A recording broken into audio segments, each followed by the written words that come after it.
शुरू करते हैं 23 नंबर क्वेश्चन। इससे पहले का बन जाएगा सबसे, लक्ष्य ने सेंड भी किया है, सही है।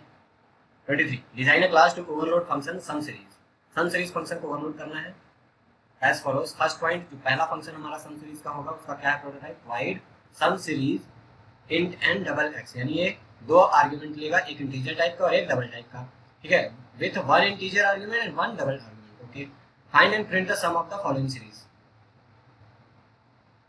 क्या सम कराना है, ये सीरीज x जो कि ऊपर तुम देख पा रहे हो x डिवाइड बाई 1 2 3 4, x तो फिक्स है, x क्या है, डबल वाला जो वेरिएबल आर्गुमेंट आएगा वो फिक्स है, और डिवाइजर जो 1 2 3 ऐसे चल रहा है वो हमारा n टर्म्स जाएगा, वो भी ठीक है, लॉजिक क्लियर है कि हम ऐसा ऐसा करेंगे, बट कब प्लस करना है कब माइनस, क्योंकि यहाँ पे अब जो सीरीज में कैलकुलेशन करना है प्लस माइनस ऐसा है ना, पहले x divide by 1 minus x divide by 2 plus x divide by 3 minus x divide by 4, ऐसा है ना। तो इसका लॉजिक क्या है, तो इसको थोड़ा सा समझते हैं, ठीक है। और दूसरा वाला थोड़ा सा देख लेते हैं, फिर इन दोनों को डिस्कस। दूसरा वाला फंक्शन क्या है, simple without argument to find and print the sum of the following series. इसमें क्या है, 1 plus 1 into 2 plus 1 into 2 into 3 plus 1 into 2 into, ठीक है, ये सीरीज इजी है, पहले वाले का पहले डिस्कस करते हैं, ठीक है। तो अगर मैं इस सीरीज को थोड़ा सा इधर से उठाऊं,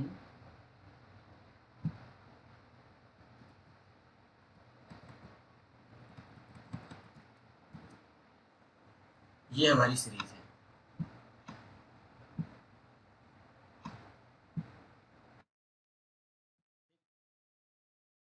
अब इस सीरीज को अगर हम करना चाहें तो कैसे करेंगे, हमारे पास डबल टाइप का एक इंटीजर n आएगा, ठीक है, और एक डबल x आएगा फंक्शन के अंदर, है ना। ठीक है, हम एक लूप चला देंगे 1 से लेकर n तक, ठीक है, जो कि हमें एक एक करके इंक्रीमेंटेड वैल्यू देगा जिससे हम डिवाइड करेंगे, और x हमारा फिक्स रहेगा। तो हमें एक्सप्रेशन क्या लिखना है, x divide by n, but अब सम एक वेरिएबल जो कि ऊपर होगा कब प्लस करना है प्लस इक्वल और कब माइनस इक्वल, इसका लॉजिक समझते हैं। तो सबसे पहले मान लो सम की वैल्यू क्या होगी, शुरुआत में 0 रहेगा, अब ये 1 आया और x की वैल्यू फिक्स रहेगी, तो हमारा शुरुआत में क्या होगा, x डिवाइड बाई i, ठीक है, या i फर्स्ट टाइम क्या होगा 1, ये चला जाना चाहिए सम में, ठीक है। तो अगर मैं यहाँ पे फर्स्ट टाइम कंडीशन कुछ ऐसी लिखूँ, एक्सप्लेन करता हूँ, जो भी आई लूप में मिल रहा है अगर वो नॉट इक्वल है 0 के, उस केस में plus equal x divide by I करो, else sum minus equal x divide by I करो, देखते हैं काम करता है या नहीं। तो शुरुआत में i की वैल्यू 1 होगी, ठीक है, शुरुआत में ये 0 ही है, बट जैसे i की वैल्यू 1 हुई, 1 मॉड बाई 2 नॉट इक्वल है 0 के, यस अंदर आएगा, तो ये x डिवाइड बाई i इसमें चला जाएगा। इसके बाद जब i की वैल्यू हो जाएगी 2, जब 2 हो जाएगी इंक्रीज होकर, तो अंदर आएगा 2 मॉड बाई 2, क्या 0 पे नॉट इक्वल है, नहीं, वो तो इक्वल है, एल्स पे जाएगा, एल्स पे गया तो पुरानी वैल्यू में माइनस करेगा x डिवाइड बाई आई का, इसके बाद 3 हो जाएगा, तो ये वाला कंडीशन ट्रू हो जाएगा, है ना, ये 3 मॉड बाई 2 नॉट इक्वल होगा 0 के, यस अंदर आएगा, और ये क्या करेगा प्लस x डिवाइड बाई आई। हाँ, ये हमारा कंडीशन परफेक्ट काम करेगा, यानी इसका जो लॉजिक है ये यहाँ पे हमने लिख दिया है।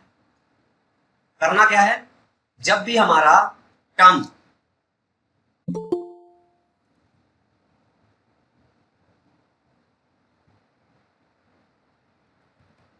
जो टर्म है, जैसे n टर्म हमें कैलकुलेट करना है, तो नंबर ऑफ टर्म जो पोजीशनिंग है, अगर वो पोजीशन ऑड पोजीशन है, कौन सी पोजीशन है, ऑड, उस केस में हमें क्या करना है प्लस, और इवन में हमें क्या करना है माइनस। वही हम यहाँ पे कर रहे हैं कि अगर टर्म वैल्यू यानी i नॉट इक्वल है 0 के, इसका मतलब क्या है ऑड, तो ऑड के केस में हम क्या कर रहे हैं प्लस, ये है ना, प्लस कर रहे हैं ना, और अगर इवन मिल गया यानी वैल्यू डिवाइड होगी पूरी 2 से, 0 मिल गया तो हम क्या कर रहे हैं, माइनस। यहाँ पे भी वही हो रहा है, यहाँ पे फर्स्ट पोजीशन ये है, फर्स्ट पोजीशन के जस्ट बाद माइनस हो रहा है, ठीक है।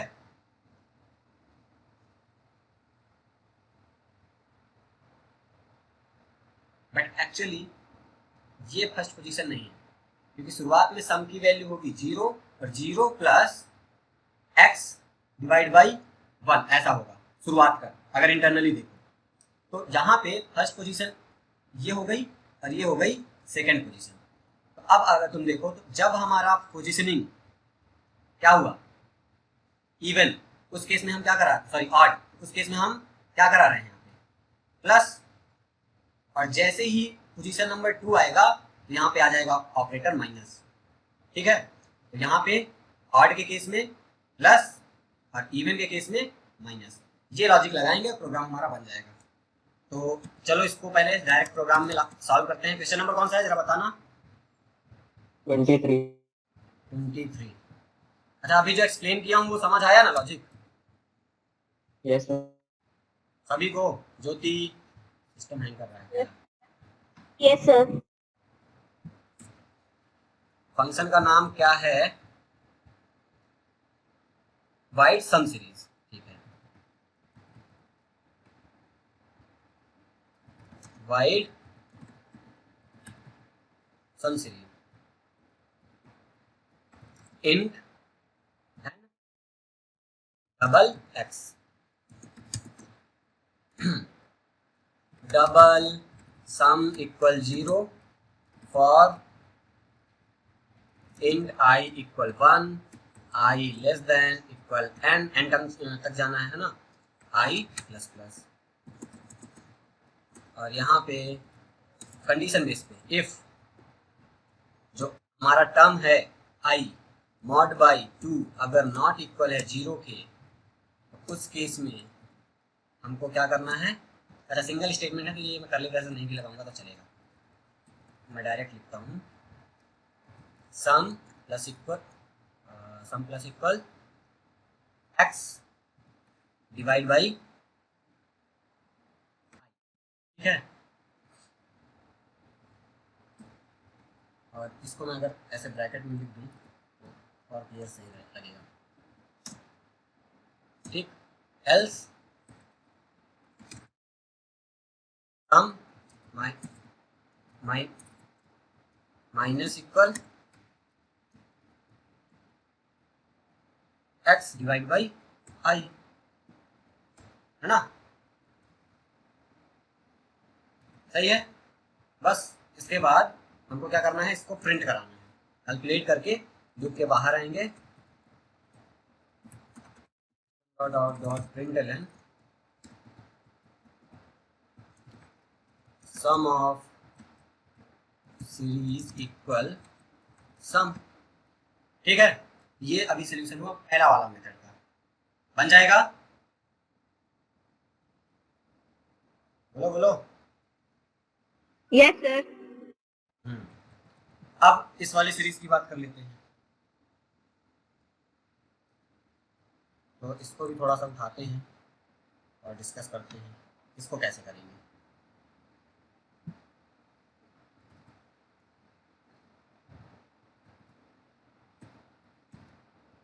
ये सीरीज है अपनी,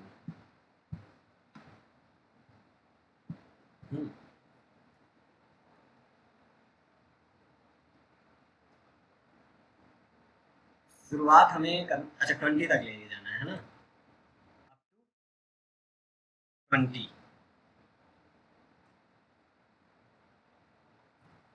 चलो शुरुआत हम 1 से करेंगे और जाना कहाँ तक है, 20 तक। तो जब फर्स्ट टाइम आएगा तो 1 प्लस 1 इंटू 2 करना है और इसको हम एस में स्टोर कर लेंगे। अब जब सेकेंड टाइम आएगा तो 2 हो जाएगा, तो ये तो पुरानी वैल्यू है, इसी में प्लस कर देना है क्या, 1 इंटू 2 इंटू 3। जब 2 होगा तब 1 इंटू 2 इंटू 3 करना है, जब 3 होगा 1 इंटू 3 इंटू 4 करना है, सोचने दो इसका logic. 1 plus 1 into 2 plus 1 into 2 into 3। क्या ये विदाउट नेस्टेड नेस्टेड लूप चलेगा या विदाउट नेस्टेड? फर्स्ट टाइम आया 1 प्लस 1 इंटू 2।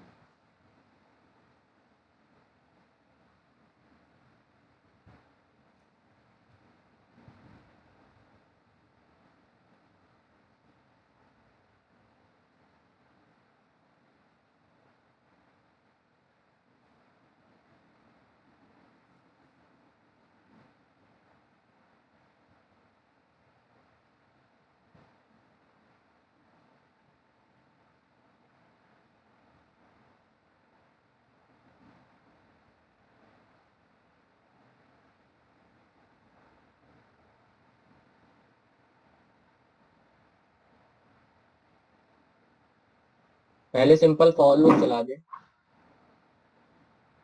सर फैक्टोरियल के जैसे हैं। अच्छा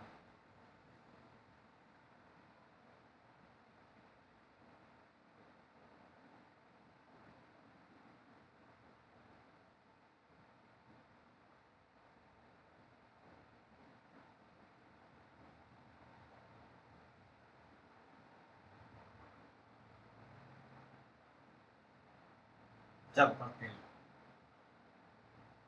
फैक्टोरियल की तरह है कि अच्छा जब 1 आया तो 1 का फैक्टोरियल 1 प्लस 2 आया तो 2 का फैक्टोरियल प्लस 3 आया तो 3। अरे गजब आइडिया तो अच्छा दिया है। चलो अगर इसी लॉजिक से अगर हम करें तो for int I equal 1 I less than equal 20 I plus plus लेके जाएंगे, ठीक है। और यहाँ पे int F equal 1 for int J equal 1 है, ठीक है ना। J less than equal I J plus plus F equal F multiply by J. मान लो ऊपर कहीं पे एक सम नाम का वेरिएबल है सम, ठीक है। यहाँ पे इस लूप के जस्ट बाहर आके सम प्लस इक्वल एफ कर दिया जाए और क्लोज किया जाए। क्या ये काम करेगा देखने दो। तो ये सबसे पहले आई 1 से चला, 1 लेस देन है 20 से अंदर आएगा, एफ की वैल्यू 1 हो गई, ठीक है, अंदर आएगा। अब ये 1 से लेकर 1 तक ही लूप चलेगा, ठीक है। जे की वैल्यू 1 है, आई की वैल्यू 1 है, 1 इक्वल है 1 के, कंडीशन ट्रू अंदर आएगा, 1 इंटू 1 एफ में 1 चला गया, ठीक है। जे इंक्रीज करेगा 2 हो जाएगा, कंडीशन फॉल्स हो जाएगी, बाहर आएगा। सम प्लस इक्वल एफ यानी सम में क्या चला जाएगा बताओ, बना जाएगा ना सम में, बोलो। Yes sir. अब नेक्स्ट टाइम आई इंक्रीज होगा, आई हो गया 2 अंदर आएगा, एफ वापिस हो गया 1, ठीक है। अब ये 1 से लेकर 2 तक चलेगा। तो अब यहाँ पे 1 इंटू 2 हो जाएगा। पहले क्या होगा, एफ की वैल्यू 1 है, जे की वैल्यू 1, 1 इंटू 1 एफ में 1 ही गया। दोबारा जब 1 जे इंक्रीज होगा, जे की वैल्यू हो जाएगी 2, 2 इक्वल है आई की वैल्यू 2, कंडीशन ट्रू रहेगा, अंदर आएगा। तो एफ की वैल्यू 1, जे की वैल्यू 2, 1 इंटू 2 क्या चला जाएगा एफ में 2, है ना। तो ये 1 इंटू 2 इसमें प्लस हो जाएगा, प्लस इंटरनली यहाँ पे सम प्लस इक्वल एफ जब होगा तो 2 जाएगा ना, 2 जो इसको 1 इंटू 2 भी लिख सकते हैं। तो इंटरनली अगर देखें तो यहाँ पे प्लस क्या हो रहा है, 1 इंटू 2 ही हो रहा है, हाँ या ना, जो कि एग्जैक्टली 1 प्लस 2 होगा फाइनल वैल्यू, है ना। इसके बाद फिर आई इंक्रीज होगा, आई की वैल्यू हो जाएगी 3, 3 लेस देन 20 से अंदर आ गया, एफ वापस 1 हुआ। अब ये 3 का फैक्टोरियल इसमें आ जाएगा, यानी कि 1 इंटू 2 इंटू 3, और ये सम हो जाएगा इसमें कैलकुलेट होगा। हाँ परफेक्ट, एकदम परफेक्ट लॉजिक बताया है, ये काम करेगा। तो ये लॉजिक क्लियर है ना, जो मैंने इतना छोटा सा रैंडम कोड लिखा है रफली, ये परफेक्ट काम करेगा सीरीज के लिए। इसमें किसी कोई प्रॉब्लम है क्या, देखना तब मेरा थोड़ा देखिए ना, मैं इसको, हाँ मेरा थोड़ी चेक करिए। तुमने भेजा क्या कुछ?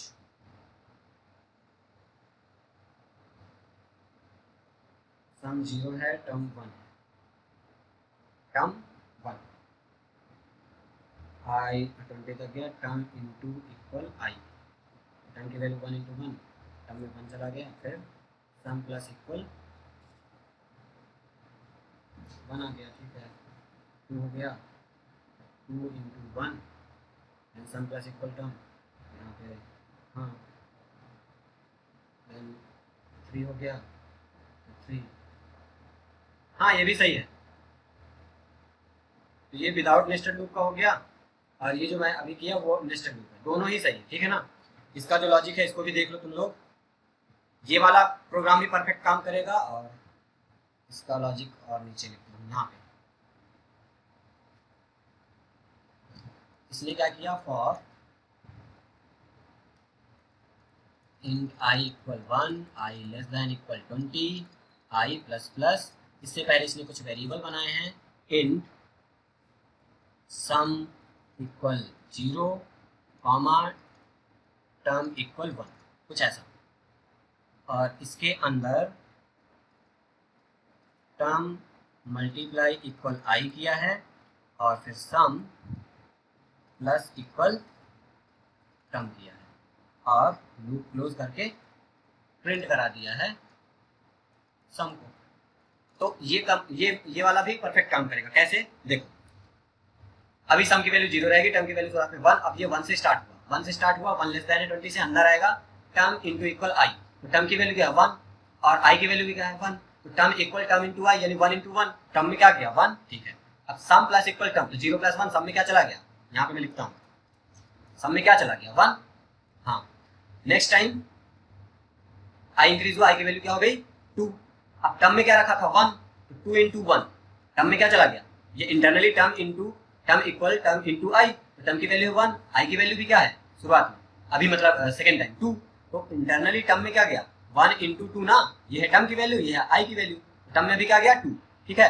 अब सम में क्या हो रहा है, सम में हो जाएगा टर्म की वैल्यू का प्लस पुरानी वैल्यू में, तो 1 प्लस 2 हो जाएगा, इसको इंटरनली क्या लिख सकते हैं 1 इंटू 2 ही ना लिख सकते हैं, बट वो एग्जीक्यूट होने के बाद तो यही आएगा, ठीक है, हाँ या ना। इसके बाद टर्म में 2 चला गया और ये सम हो गया 1 प्लस 2, ठीक है, फिर आई इंक्रीज हुआ 3 हो गया, अब अंदर आएगा, अब टर्म में क्या जाएगा, टर्म की वैल्यू 2 मल्टीप्लाई बाई आई की वैल्यू 3, ठीक है, तो 3 2 जा 6, टर्म में 6 चला गया, यहाँ पे अब पुरानी वैल्यू ये थी सम की 1 प्लस 2, इसमें 6 ऐड होगा, अब इस 6 को 1 इंटू 2 इंटू 3 लिख सकते हैं या नहीं लिख सकते, तो ये लॉजिक भी परफेक्ट काम करेगा। अब दोनों में से तुम्हारी चॉइस है, जो तुम्हें सही लगे वो यूज कर लो। देखो ये वाला जो लॉजिक था, ये वाला हमने नेस्टेड लूप यूज किया है, और यहाँ पे वो फैक्टोरियल वाला कॉन्सेप्ट का यूज करके हम काम कर रहे हैं, ठीक है। ये वाला थोड़ा सा ट्रिकी है बट शॉर्ट है, छोटा सा कोड है, ठीक है। एक्सप्लेनेशन दोनों का मैंने बता दिया कैसे काम कर रहा है। अभी बताओ इसमें कोई प्रॉब्लम हो तो, कहीं पे कुछ ना समझ आया हो, अगर सब कुछ समझ आ गया हो तो बताओ, तो फिर सीधा हम कोड लिखते हैं। बताओ कोड बताओ लिखें। किसी कोई प्रॉब्लम है? ज्योति कुछ ना भी? यस सर, मैंने ही तो बताया था। हाँ मैं उसनवी और ज्योति से पूछ रहा हूँ। आ गया सर समझ में। ओके, अब इन दोनों में से कौन सा तुम प्रेफर करना चाहोगे वो बताओ, वो वाला कोड हम लिखते हैं फिर। सही दोनों है, शराब वाला, गाइस डालने वाला। नेस्टेड लूप वाला, यस सर। ठीक है। चलो नेस्टेड लूप वाला करते हैं, मेरा ये है एडिटर। ये तो पहला वाला सीरीज का हो गया, दूसरा वाला सीरीज बनाते हैं। वाइड सम आर्ग्यूमेंट चलेगा ये, int some equal 0 for I equal 1, I less than equal 20, I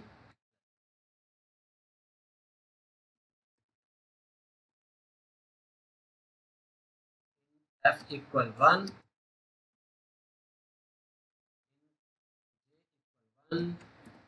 J less than equal I, J plus plus. Loop कुछ नहीं कर रहा, बस फैक्टोरियल कैलकुलेट कर रहा है, और लूप के बाहर आके हमको क्या करना है, सम प्लस इक्वल एफ कर देना है, और कुछ नहीं करना। इस लूप के बाहर आके प्रिंट करा देना है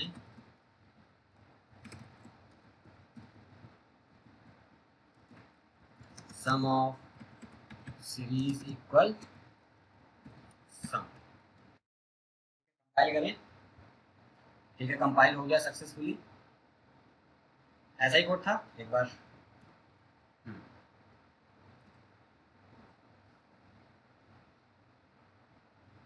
तो ये हमारा कंप्लीट होता है प्रोग्राम। इसको अभी रन करते हैं और देखते हैं।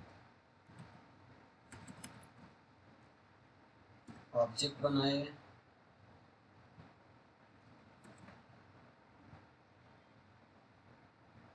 ये फर्स्ट वाला जो आर्गुमेंट लेगा, तो हमने n की वैल्यू दे दी 5 और x की वैल्यू दे दी 3। तो 5 term 3 divide by 1, 3 divide by 2 ऐसा प्लस माइनस करके कैलकुलेट करेगा और इसका जो रिजल्ट है वो कुछ इतना आएगा। ठीक है, दूसरा वाला कैलकुलेट करते हैं। उसमें कुछ आर्गुमेंट तो देना नहीं है, डायरेक्ट हमें रिजल्ट देगा। तो सम ऑफ सीरीज कुछ ये आया। ठीक है, सही है, बन जाएगा। कोई प्रॉब्लम किसी को, कोई डाउट? नो सर, नेक्स्ट होगा। आगे बढ़े। सर 25। 20 वैल्यूम कैलकुलेट करना है, ये तो बन जाएगा 20। यस सर, 24 बन 25 जाएगा ना कैलकुलेट सबसे। कर दीजिए। Design a class to overload function series. अब यहाँ पे सीरीज नाम के फंक्शन को ओवरलोड करना है। पहला फंक्शन है जिसमें दो आर्गुमेंट आएंगे x and n, integer type के। और सीरीज कैलकुलेट करना है कौन सा? Display the sum of series. x का पावर 1, x का पावर 2, ये बहुत ईजी है और इसको प्लस करते जाना है। ठीक है, कर लेंगे। दूसरा है wide series in p, display the following series up to p terms 0, 7, 26 and 63। ठीक है, इसको ऑब्जर्व करते हैं इसका क्या लॉजिक है। एंड थर्ड है wide series to display the sum of the series given below 1/2, 1/3, 1/4, 2, 3, 4, 2, 3, 4। अच्छा ठीक है, 1 स्टेप इंक्रीज ही हो रहा है और 10 पर। ठीक है, तो इसमें दिमाग थोड़ा सा बी नंबर पे लगेगा, बाकी तो इजी है। चलो इसको सॉल्व करते हैं direct.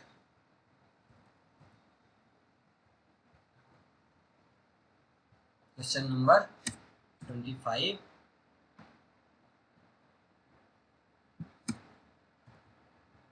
Wide series, wide series in x and N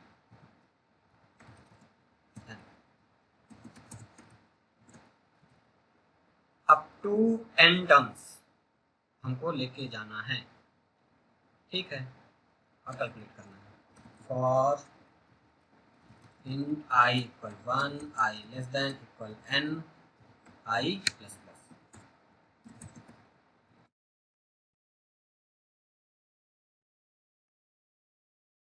math dot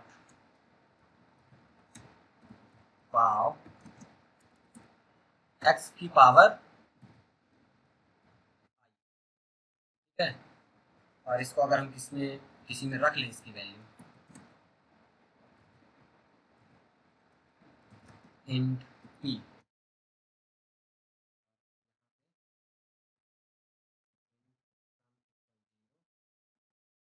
ये मैथ डॉट पाव क्या है कि वैल्यू किस में रिटर्न करता है? डबल में। तो इसको टाइप कास्ट कर लिया इंट में। ठीक है ना, अभी क्या होगा, पावर कैलकुलेट कर लिया, अब इसको हमको प्लस कर देना है, कुछ नहीं करना। सम प्लस इक्वल p। क्या हुआ, x का पावर 1 जब आएगा वो सम में ऐड होगा, क्योंकि वो पावर p में स्टोर होगा, जो भी वैल्यू कैलकुलेट हो जाएगी और सम में ऐड होगा। देन x का पावर 2 होगा, मतलब i की वैल्यू 1 बाई 1 इंक्रीज होती जाएगी, है ना। तो 1, 2, 3, 4 ये अप टू n टर्म तक जाएगा। तो x की पावर उतने टर्म तक का कैलकुलेट होके और सम में ऐड होता जाएगा। तो ये कोड तो एकदम क्लियर है ना। बस लूप के बाहर आके प्रिंट करा देना है, सही है ना, बन जाएगा। कोई डाउट है इसमें? No sir. यस सर, बन जाएगा। सम प्रिंट करा दिए, ये हो गया पहला। और नेक्स्ट हमारा है wide series int P. Wide series int P. तो 0 से स्टार्ट हुआ, ठीक है, 0 से स्टार्ट हुआ और कहाँ तक जाएगा, पी टर्म तक। 0 के बाद सीधा 7 आ गया और 7 के बाद सीधा 26 आ गया, 26 के बाद सीधा 63। यहाँ क्यूब का माइनस हो रहा, जैसे 2 का क्यूब 8 होता है तो -1 से 1, 3 का क्यूब 27 तो 27 -1 20। अच्छा, 2 is 4 to the 8 -1, ठीक है, 1, 1 का क्यूब -1 0। हाँ यार सही तो है, बहुत बढ़िया। तो हम क्या करेंगे, चलो इसको कर लेते हैं, जब बता ही दिया लॉजिक। फॉर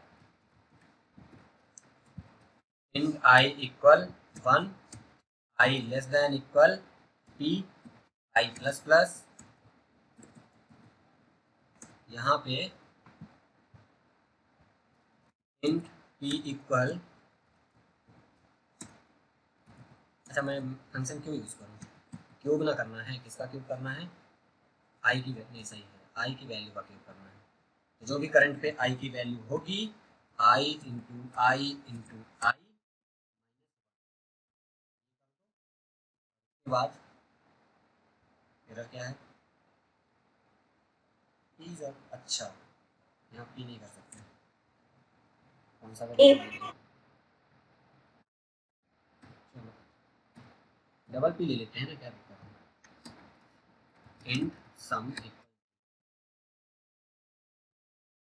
और सम प्लस इक्वल पी पी। अभी इसको अगर देखें तो जब इसको मैं थोड़ा सा कट करता हूँ यहाँ से,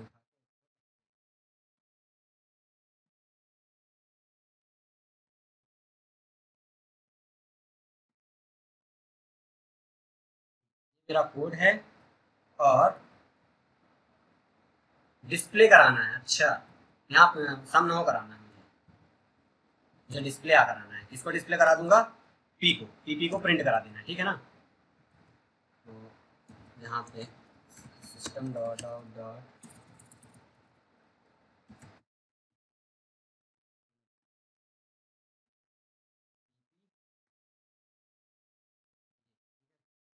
ये है जो हमको करना है।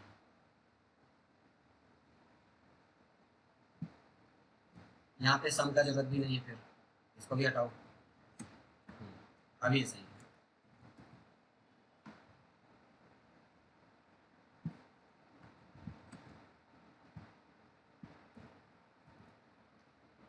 तो सीरीज क्या प्रिंट करना है कि 0 7 और 7 के बाद 26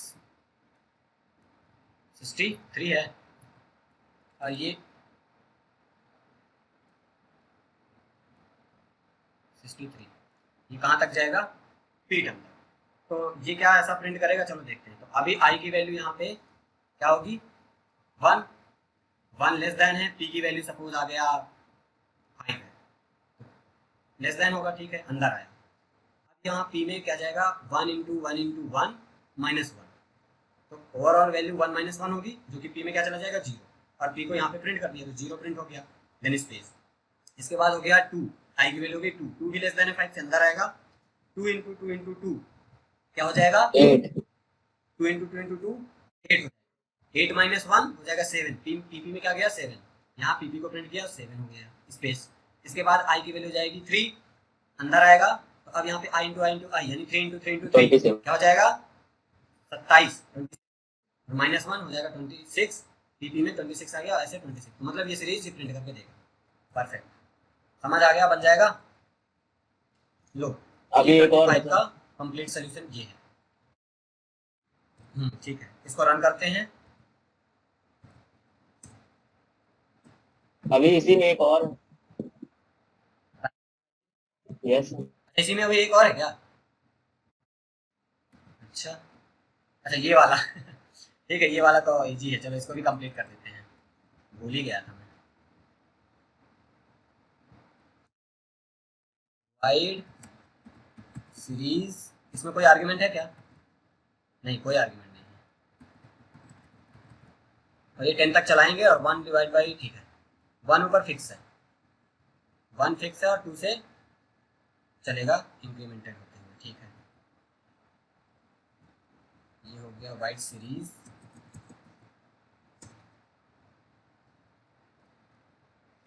इन सम कराना है ना, सम ऑफ द सीरीज, ठीक है। Int sum equal 0 for int I equal 2, I less than equal 10, I plus plus।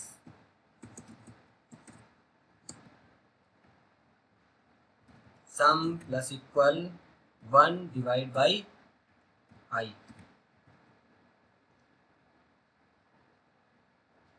1 जाएगा 2 3 4 5, ठीक है। नीचे हमारा 2 3 4 5 6, ठीक है।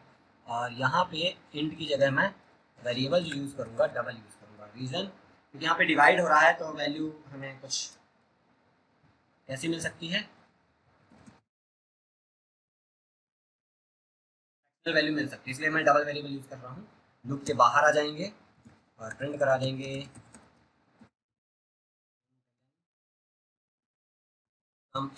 सम ऑफ सीरीज इक्वल सम। ये लॉजिक कैसे काम कर रहा है इसको देखो।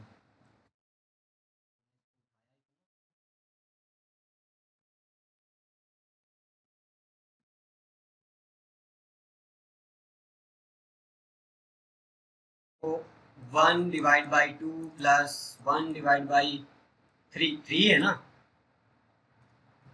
हाँ, प्लस 1 डिवाइड बाई 4, ऐसे ऐसे 1 डिवाइड बाई 10 तक जाना चाहिए। तो हमने क्या किया, सम हमारे पास है, ठीक है, शुरुआत में 0 है, ठीक है, और हम लूप चलाए 2 से और 10 तक जाएंगे क्योंकि हमें डिवाइडर 2 से स्टार्ट करना है ना। और 1 हमारा फिक्स है तो यहाँ पे 1 मैंने फिक्स रख दिया। तो शुरुआत में 1 डिवाइड बाई आई की वैल्यू 2, देन नेक्स्ट जब 2 की जगह 3 हो जाएगा, देन प्लस 1 डिवाइड बाई क्या हो जाएगा 3, देन इंक्रीज होगा आई की वैल्यू हो जाएगा 4, तो 1 डिवाइड बाई 4। इस तरह से ये कहाँ तक 10 तक जाएगा और ये इस पूरा ऐड करके सब में रखेगा और लूप के बाहर आके देन प्रिंट करा देंगे, ठीक है ना। अभी अब ये कंप्लीट होता है, बन जाएगा। कंपाइल करते हैं, बन जाएगा। कुछ नबी ज्योति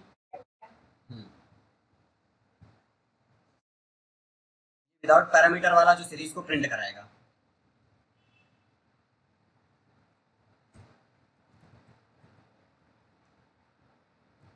ठीक है, जो अभी हमने बनाया था 1 डिवाइड बाई 2 1 डिवाइड बाई 3 वाला, ठीक है। तो उसको जैसे रन करते हैं तो वैल्यू कुछ ऐसी है, कैलकुलेट करके दे दिया अप टू 10 है ना, 10 टर्म्स का। इसके बाद दूसरा फंक्शन कैलकुलेट करते हैं जिसमें एक सिंगल पैरामीटर p ले रहा है और कैलकुलेट करेगा। तो मान लो p में मैंने 5 दिया, नहीं अप टू 5 टर्म, तो अप टू 5 टर्म ये कुछ ऐसा 0 7 26, ठीक है, ये प्रिंट करके दे दिया।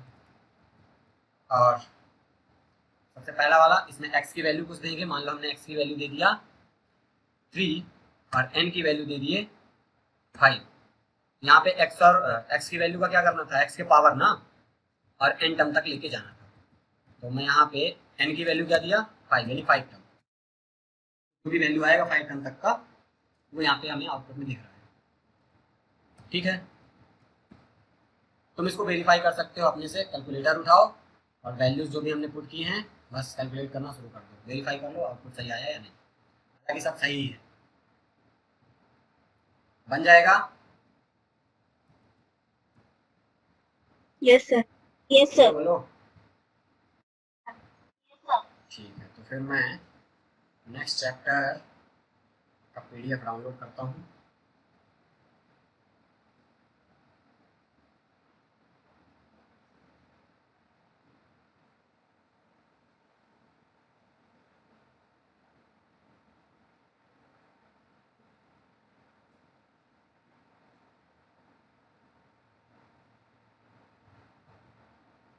नेट स्लो है थोड़ा सा।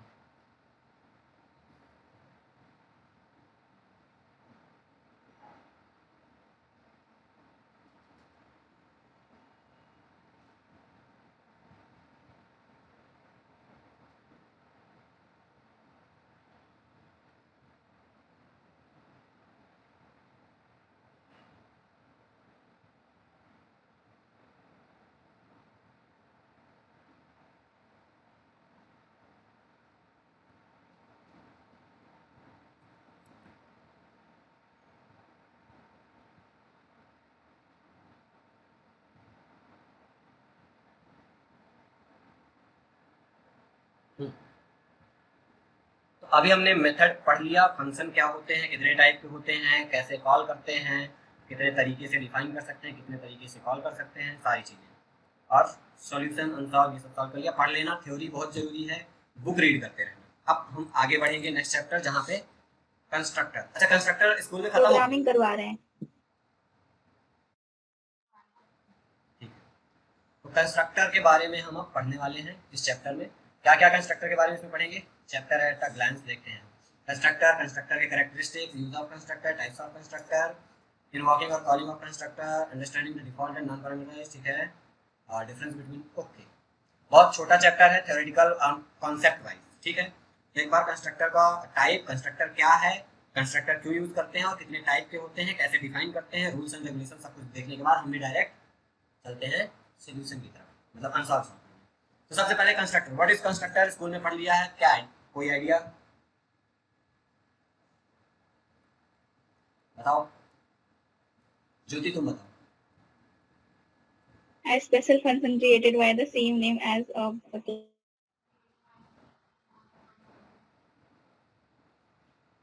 ठीक है, कंस्ट्रक्टर एक स्पेशल टाइप का मेथड या फंक्शन है ना, स्पेशल टाइप का फंक्शन है जिसका name same as class name है, क्लास का जो भी नेम होगा उसी के नेम जैसा एक फंक्शन का नाम होगा, ठीक है।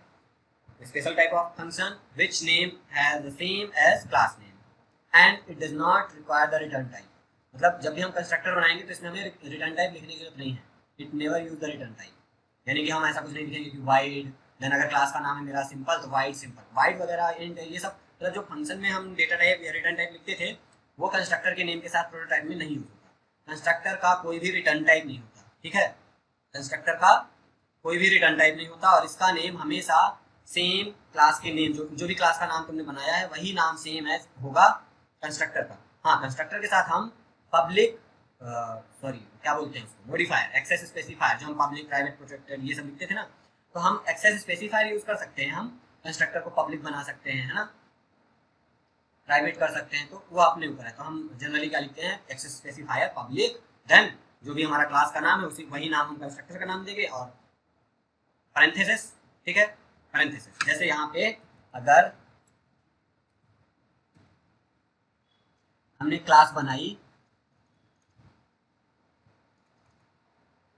सिंपल नाम की, तो कंस्ट्रक्टर क्या हो सकता है, पब्लिक सिंपल, और क्योंकि स्पेशल टाइप का फंक्शन हम बोल रहे हैं तो फंक्शन के साथ तो पैरेंथेसिस होगा ही, ठीक है, और देन इसकी बॉडी और यहाँ पे स्टेटमेंट्स। तो ये मेरा क्या है,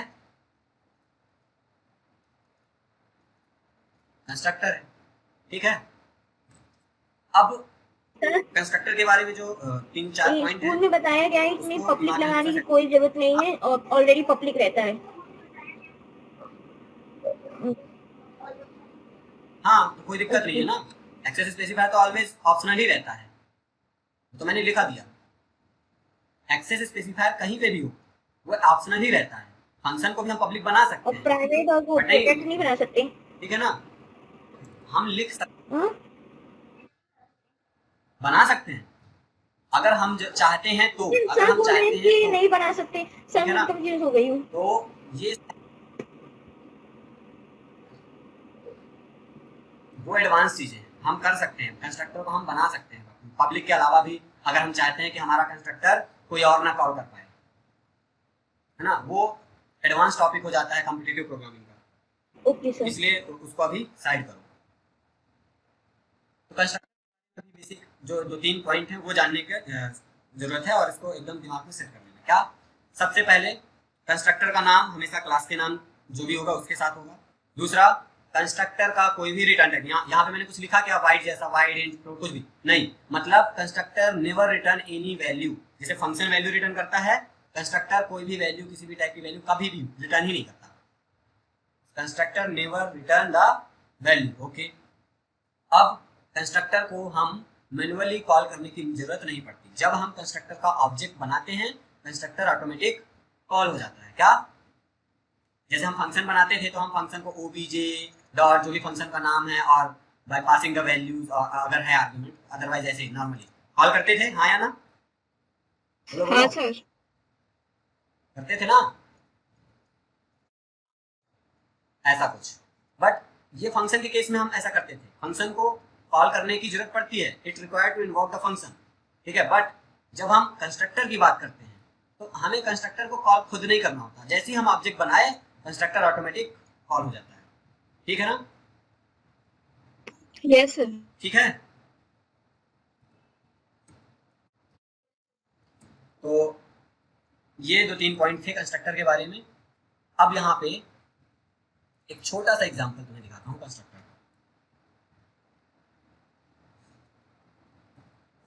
मान लो मैंने यहाँ पे क्लास ए बनाया और यहाँ पे मैं कंस्ट्रक्टर बनाऊंगा, तो कंस्ट्रक्टर का नाम भी क्लास के नेम जैसा होगा, ये लो। और इसको हम कुछ प्रिंट करा देते हैं,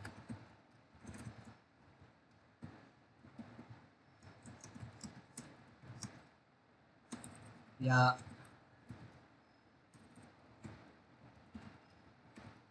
यस कंस्ट्रक्टर का नाम सही है ना।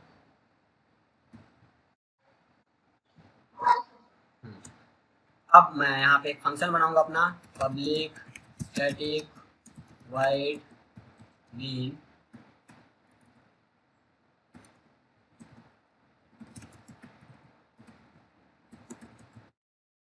और यहाँ पे ए क्लास का एक ऑब्जेक्ट बनाता हूँ, ठीक है। तो जैसे ही मैंने ऑब्जेक्ट क्रिएशन वाली लाइन लिखी तो ये कंस्ट्रक्टर ऑटोमेटिक कॉल हो गया।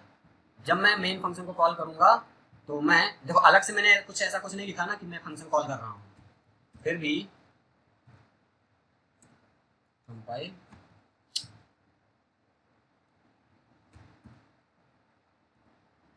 प्रॉब्लम क्यों कर रहा है।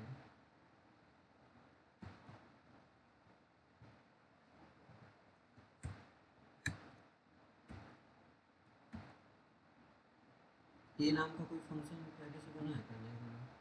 अच्छा ये है, ऑलरेडी ये नाम का बना था, ठीक है। तो हम कंपाइल किए और इसको मेन फंक्शन जैसे ही कॉल करेंगे आउटपुट में हमें क्या मिला, कंस्ट्रक्टर कॉलिंग।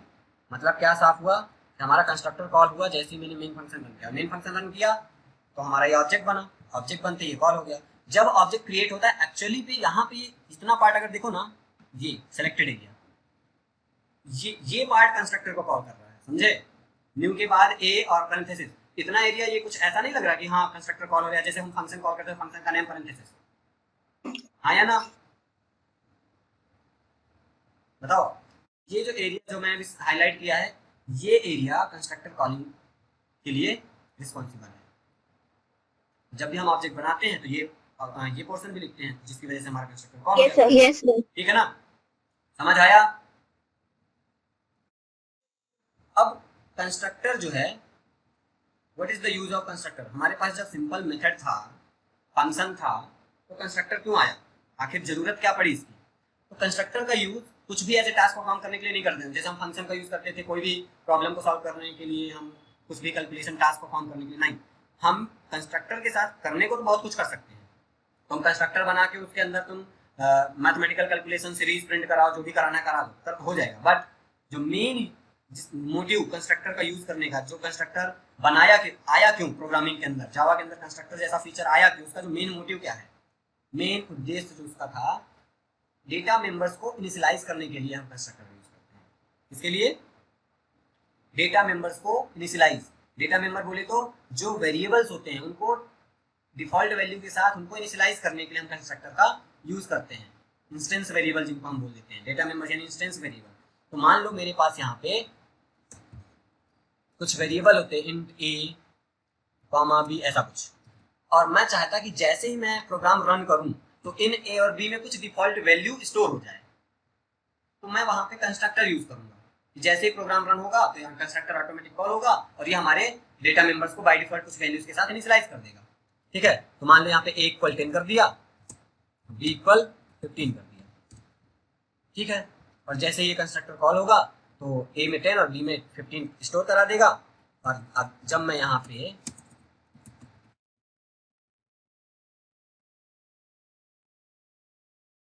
ए प्लस बी ऐसा प्रिंट कराऊंगा तो ए की वैल्यू और बी की वैल्यू का सम आ जाएगा, यानी टोटल क्या आ जाएगा 25।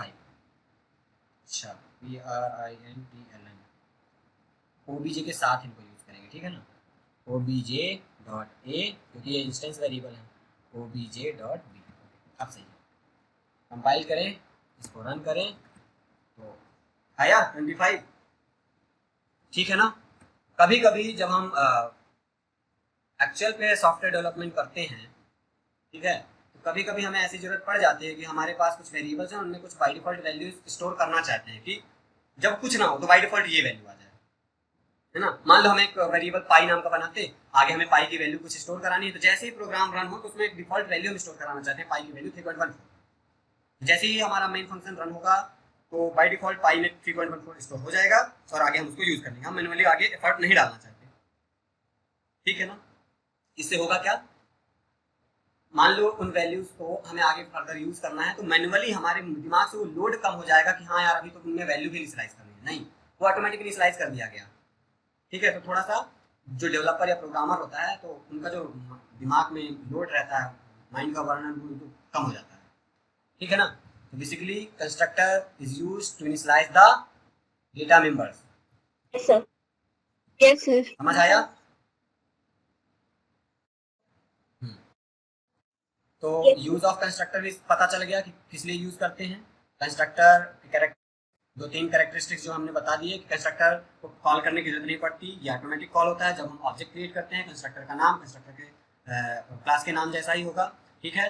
और पब्लिक वो जो ऑप्शनल है वो लिख सकते हो, अदरवाइज उसे छोड़ भी सकते हो, सिंपल ऐसे भी लिखो जैसे हमने किया।